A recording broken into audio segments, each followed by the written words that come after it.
இன்னைக்கு காலையில சாப்பிட்டு முடிச்சதும் வேலையா கொத்தமல்லி தழையை ஆஞ்சு வைக்கிறதா முடிவு பண்ணியிருந்தேன்.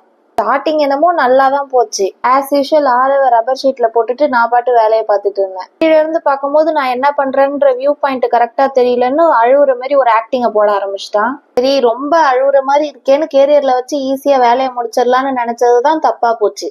நான் பெருச்சிட் பாக்ஸ்ல போட, அந்த பாக்ஸ்ல இருந்து அவன் எடுத்து கீழே போட, ஒரு கட்டத்துல பாக்ஸே தூக்கி கீழே போட ஆரம்பிச்சிட்டேன். நீ இதுக்கு சரிப்பட்டு வர மாட்டேன்னு அப்படியே வாங்கினதை தூக்கி ஃப்ரிட்ஜில் வச்சுட்டேன்.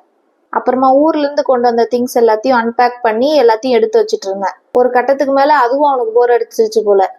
இந்த பையனுக்கு என்டர்டைன்மெண்ட் தேவைப்படுதுன்னு டான்ஸ் ஆடிட்டு ஃபன் பண்ணிட்டு இருந்தோம். அம்மாவானா போதும் போல, நான் படிச்ச இன்ஜினியரிங்கை தவிர்த்து டாக்டர், சிங்கர், டான்சர், கமெடியன்னு இது மாதிரி ஏகப்பட்ட ப்ரொஃபஷனல் எனக்குள்ள இருக்குன்னு இப்பதான் எனக்கு தெரிய வருது. பரவாயில்ல, வெளியில எங்க போனாலும் பொழைச்சிக்கலாம்னு நினைக்கிறேன். அப்புறம் மதியம் அவங்க அப்பா வந்ததும் அவங்க கையை கடிச்சிக்கிட்டு விளையாட ஆரம்பிச்சிட்டான்.